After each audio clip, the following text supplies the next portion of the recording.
Kalau saya ingin ceritakan terlalu banyak kenangan di antara saya dengan saya punya istri. Dan yang tidak kalah menariknya menjelang wafatnya, dia sampaikan kepada saya, Habib, saya nggak ada benci orang. Saya nggak ada benci orang. Semua orang yang punya salah saya maafkan. Semua. Kemudian begitu di rumah sakit, dokter sudah menyatakan ini mesti masuk ICU. Dia nggak mau. Ini harus ditinggal di rumah sakit, nggak boleh dibawa pulang. Dia nggak mau. Dia minta, Habib, kalau Habib baik, sayang, lepas ini semua alat. Saya mau pulang. Saya mau pulang. Dan selama di rumah sakit, walaupun sakit, setiap mendengar azan, dia minta untuk diambilkan wudhunya, dihadapkan tempat tidurnya ke kiblat, dan dia minta untuk dibimbing sholat. Enggak, 36 tahun saya hidup bersama almarhumah, saya nggak pernah lihat yang bersangkutan ini meninggalkan sholat, ya kawan. Jangankan meninggalkan sholat, sholat di luar waktunya, saya nggak pernah lihat. Sholat selalu berusaha di awal waktu, 5 waktu di awal waktu, saudara, selalu. Bahkan sampai-sampai nggak berani pergi mau kondangan atau kemana-kemana kalau sekiranya bisa menyebabkan kesulitan dalam sholatnya. Ini sesuai, saya sampaikan ini sesuai dengan amanat Nabi, uzkuru mahasina mautakum. Jadi sekali lagi, ini luar biasa.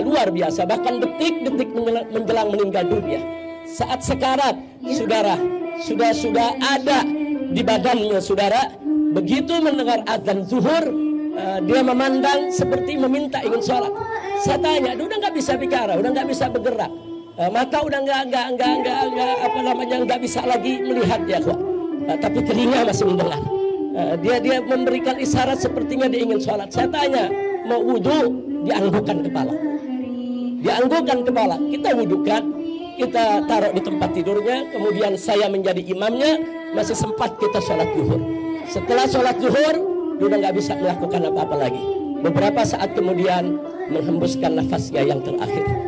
Jadi memang seumur hidupnya dia tidak pernah mau meninggalkan sholat. Sampai detik-detik terakhir pun Allah beri kesempatan tetap melaksanakan sholat.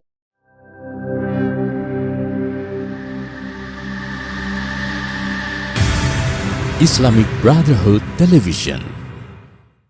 Assalamualaikum warahmatullahi wabarakatuh. Waalaikumsalam warahmatullahi Bismillah, wabarakatuh. alhamdulillah, wassalatu wassalamu ala rasulillah wa ala alihi wa sahbihi wa mawalah.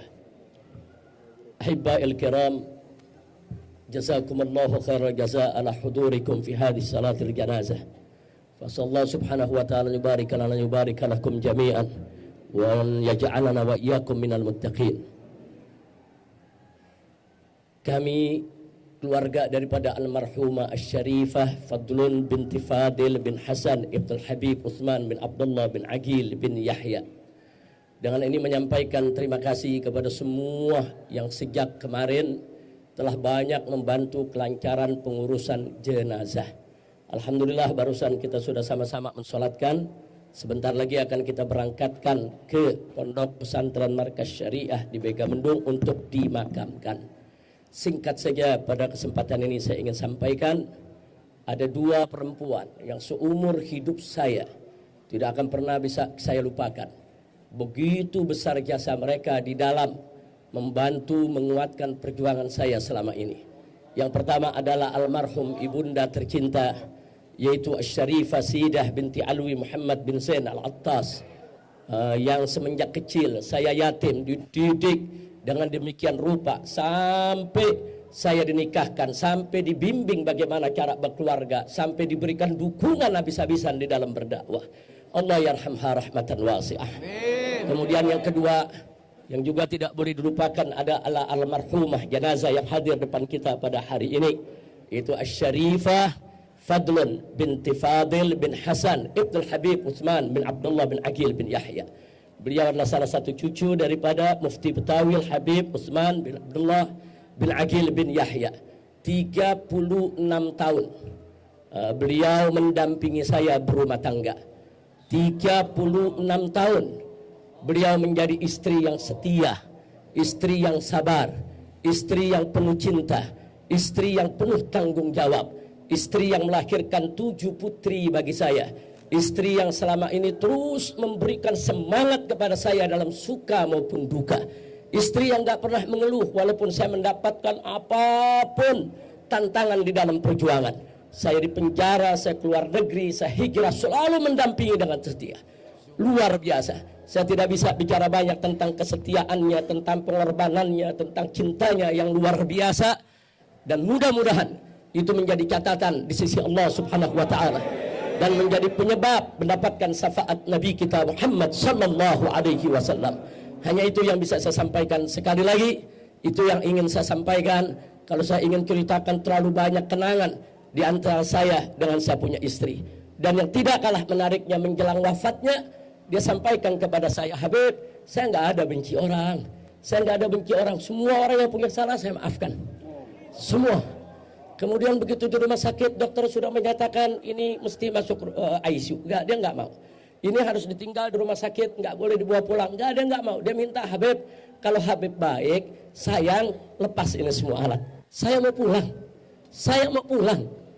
Dan selama di rumah sakit, walaupun sakit, setiap mendengar azan, dia minta untuk diambilkan wudhunya, dihadapkan tempat tidurnya ke kiblat, dan dia minta untuk dibimbing sholat. Enggak, 36 tahun saya hidup bersama almarhumah, saya nggak pernah lihat yang bersangkutan ini meninggalkan sholat, ya kawan. Jangankan meninggalkan sholat, sholat di luar waktunya, saya nggak pernah lihat. Sholat selalu berusaha di awal waktu, 5 waktu di awal waktu, saudara, selalu. Bahkan sampai-sampai nggak berani pergi mau kondangan atau kemana-kemana kalau sekiranya bisa menyebabkan kesulitan dalam sholatnya. Ini sesuai, saya sampaikan ini sesuai dengan amanat Nabi, uzkuru mahasina mautakum. Jadi sekali lagi, ini luar biasa, bahkan detik-detik menjelang meninggal dunia.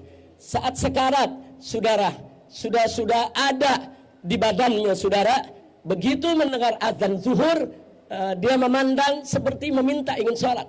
Saya tanya, dia udah nggak bisa bicara, udah nggak bisa bergerak, mata udah nggak bisa lagi melihat, ya kawan. Tapi telinga masih mendengar. Dia memberikan isyarat sepertinya dia ingin sholat. Saya tanya, mau wudhu, dianggukan kepala. Dianggukan kepala, kita wudhukan, kita taruh di tempat tidurnya, kemudian saya menjadi imamnya, masih sempat kita sholat zuhur. Setelah sholat zuhur, dia udah nggak bisa melakukan apa-apa lagi. Beberapa saat kemudian menghembuskan nafasnya yang terakhir. Jadi memang seumur hidupnya dia tidak pernah mau meninggalkan sholat.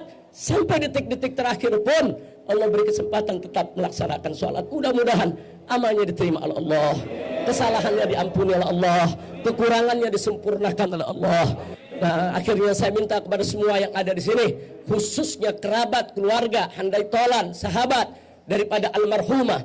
Kalau almarhumah semasa hidupnya ada melakukan kesalahan, baik yang kita ketahui maupun tidak ketahui, yang besar ataupun yang kecil, baik kesalahan yang dia sudah minta maaf sama kita atau belum minta maaf, yang disengaja atau tidak sengaja, yang menyakiti kita atau tidak menyakiti kita, tolong bukakan pintu maaf yang sebesar-besarnya. Bukakan pintu maaf. Dan almarhumah sudah memaafkan. Kalau siapapun di antara kita yang punya salah kepada almarhumah, dia sampaikan, saya gak ada benci, saya maafkan semua orang yang punya salah. Jadi sekali lagi, tolong kepada semua yang ada di sini, bukakan pintu maaf. Kemudian selanjutnya, andai kata semasa hidupnya almarhumah ada utang piutang, ada sangkutan dengan siapapun yang ada di sini, segera sampaikan kepada kami.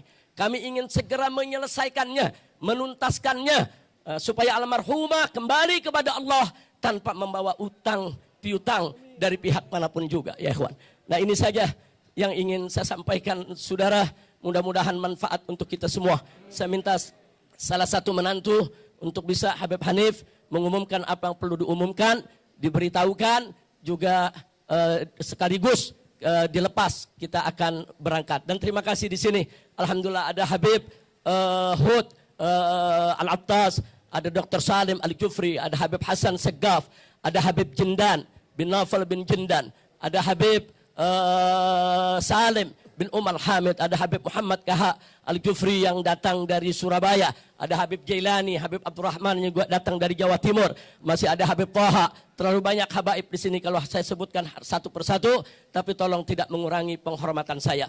Dan guru saya tercinta ada di samping sini, yaitu Kiai Haji Sukron Makmun, yang nanti kita minta doanya untuk kita punya istri. Ini beliau adalah guru saya yang saya sempat menimba ilmu kepada beliau di berbagai majelis, di berbagai tablik, di berbagai mimbar. Dan alhamdulillah Walaupun usia beliau sudah lanjut, beliau sempatkan diri untuk bisa hadir bersama kita di sini. Jazakumullahu khairal jaza. Demikian yang bisa kita sampaikan.